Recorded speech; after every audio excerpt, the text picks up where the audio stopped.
Okay, so last time we talked about self-distribution. That's what you want to do. And there's a few companies out there who do that, who are very good. And after doing a lot of research, I came up with one company or two, but I'm going to talk about one company first that really is wonderful what they do. And I think it was also founded by former filmmakers and people who actually worked in distribution, and they realized it's just not right the way the system works, because the filmmaker gets screwed over, and they started building this new system. And I'm talking about the company Distributor.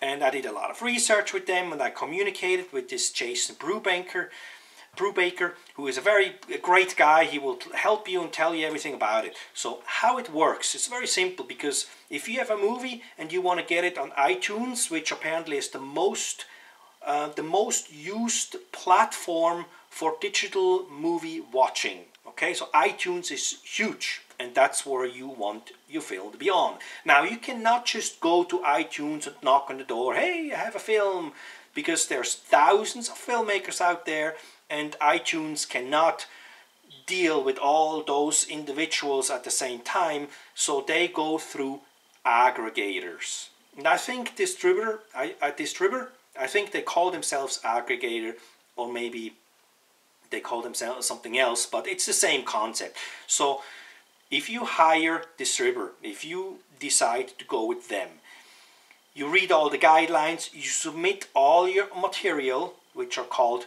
deliverables, you know, because the movie has to be a certain file and certain resolution, and your poster, and you need closed captions, which means, you know, the subtitles, you have to deliver that too. I think this Distributor would actually help you create those for a fee. Otherwise, you hire a company. It's between $1 and $5 per minute, I think. So once you submit all the deliverables to Distributor, and then you can choose on which platforms you want your movie to be on. We initially thought we're going to go through, you know, to the three biggest ones, which would be iTunes, Amazon, and Google Play. So that would cost you pretty much, you can go on Distributor website and figure out how much it costs, but it's pretty much approximately $1,000 per platform. Sometimes they have discounts, you can get a little cheaper, you know, but that's kind of like a rule of thumb, $1,000 per platform.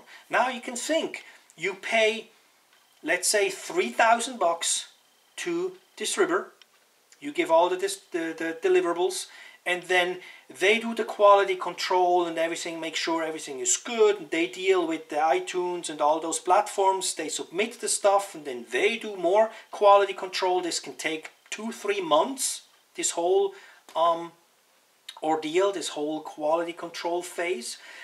But once iTunes accepts the film, or Vudu or Google Play, whatever you choose, then it will be available on those platforms. And Distributor does not take any percentage of the profit. So you pay them up front for all the platforms you choose. They do the work, they submit it, and then that's it. I mean, there will be some fees, some annual fees for bookkeeping, whatever, but it's not that much, you know. So you keep 100% of the profit. And when I say 100%, of course, that means iTunes, for example, if somebody clicks the movie and buys it for $2.99 or $3.99, iTunes keeps 40% and you get 60%, but you keep it all. Amazon, I think, is 50% they keep and 50% you get. You can study up on that stuff, but that's how Distributor works, okay? And that's one company we are seriously considered, and next time I'm going to talk about the second company, all right?